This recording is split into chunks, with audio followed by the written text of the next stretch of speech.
ಈ ಸರ್ಕಾರಿ ಜಾಗದಲ್ಲಿ RSS ಕಾರ್ಯಕ್ರಮ ಯಾವುದೂ ಸಹ ನಡಿಬಾರದು ಅಂತ ಸರ್ಕಾರ ಹೇಳ್ತಾ ಇದೆ. ಆದರೆ ಇದು ಈ ಮುಸ್ಲಿಂ ಸಮುದಾಯಕ್ಕೆ ಅನ್ವಯ ಆಗೋದಿಲ್ವಾ ಅನ್ನುವಂತಹ ಪ್ರಶ್ನೆ ಮೂಡ್ತಾ ಇದೆ.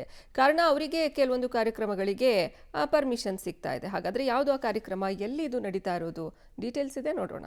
ಶ್ರೀರಂಗಪಟ್ಟಣದಲ್ಲಿ ಜಾಮಿಯಾ ಮಸೀದಿ ವಿವಾದ. ಪುರಾತತ್ವ ಇಲಾಖೆಗೆ ಒಳಪಟ್ಟ ಮಸೀದಿಯಲ್ಲಿ ಮದರಸ. ಸರ್ಕಾರದ ಸುತ್ತೋಲೆ RSSಗೆ ಮಾತ್ರಾನ. ಮಂಡ್ಯ ಜಿಲ್ಲಾಧಿಕಾರಿಗೆ ಪತ್ರ ಬರೆದು ಕ್ರಮಕ್ಕೆ ಆಗ್ರಹ. ಸಕ್ಕರೆ ನಾಡು ಮಂಡ್ಯ ಜಿಲ್ಲೆಯ ಶ್ರೀರಂಗಪಟ್ಟಣದ ಜಾಮಿಯಾ ಮಸೀದಿ ಹಲವು ವರ್ಷಗಳಿಂದ ವಿವಾದದ ಕೇಂದ್ರ ಬಿಂದುವಾಗಿದೆ. ಇದು ಮಸೀದಿಯಲ್ಲ, ಮೂಡಲಬಾಗಿಲ ಆಂಜನೇಯ ಸ್ವಾಮಿ ದೇವಸ್ಥಾನ ಎಂಬ ವಿವಾದದಿಂದ ಜಾಮಿಯಾ ಮಸೀದಿ ಸದ್ದು ಮಾಡುತ್ತಿದೆ.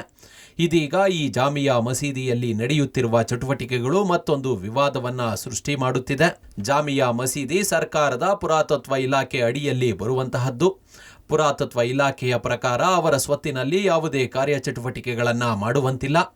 ಆದರೆ ಜಾಮಿಯಾ ಮಸೀದಿಯಲ್ಲಿ ಮದರಸ ನಡೆಸಲಾಗುತ್ತಿದೆ. ಈ ಮೂಲಕ ಪುರಾತತ್ವ ಇಲಾಖೆಯ ನಿಯಮಗಳನ್ನು ಗಾಳಿಗೆ ತೂರಲಾಗಿದೆ.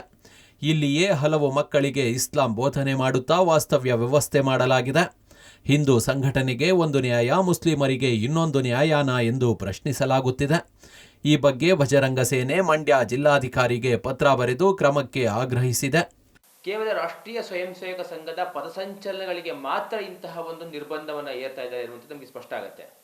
ಶ್ರೀರಂಗಪಟ್ಟಣದ ಜಾಮಿಯಾ ಮಸೀದಿ ಏನಿದೆ, ಆ ಜಾಮಿಯಾ ಮಸೀದಿ ಎನ್ನುವಂಥದ್ದು ಸರ್ಕಾರದ ಅಡಿಯಲ್ಲಿ ಬರುವಂಥ ASIನ ಅಡಿಯಲ್ಲಿ ಬರುವಂಥ ಪ್ರತಿ ತಿಂಗಳು ಸರ್ಕಾರ ಕನಿಷ್ಠ 4 ರಿಂದ 5 ಲಕ್ಷ ರೂಪಾಯಿ ಹಣವನ್ನು ಅದರ ಮೇಂಟೆನೆನ್ಸ್ಗೋಸ್ಕರ ಖರ್ಚು ಮಾಡ್ತಾ ಇದೆ.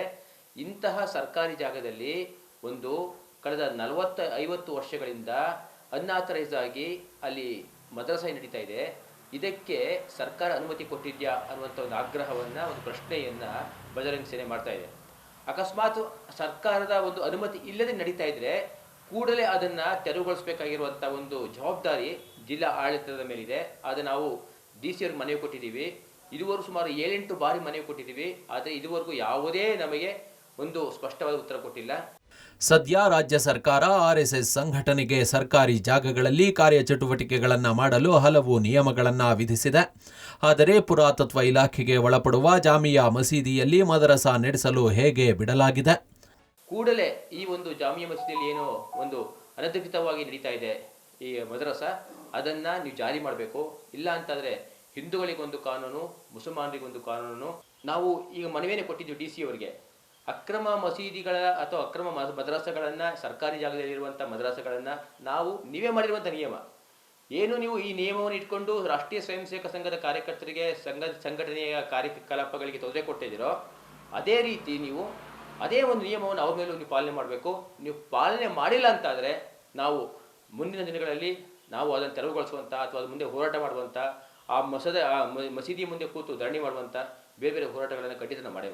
ಒಟ್ಟಾರೆ RSS ಸಂಘಟನೆಗೆ ನಿಯಮವನ್ನ ವಿಧಿಸುವ ರಾಜ್ಯ ಸರ್ಕಾರ ಪುರಾತತ್ವ ಇಲಾಖೆಯ ಜಾಮಿಯಾ ಮಸೀದಿಯಲ್ಲಿ ಮದರಸಕ್ಕೆ ಅನುಮತಿ ನೀಡಿರುವುದು ಎಷ್ಟರ ಮಟ್ಟಿಗೆ ಸರಿ ಎಂಬ ಆಕ್ರೋಶ ವ್ಯಕ್ತವಾಗಿದೆ. ಈಗ ಸರ್ಕಾರ ಯಾವ ನಿರ್ಧಾರ ತೆಗೆದುಕೊಳ್ಳುತ್ತೆ ಎನ್ನುವುದನ್ನು ಕಾದು ನೋಡಬೇಕಿದೆ. Rohith Devarahalli, public TV, Mandya.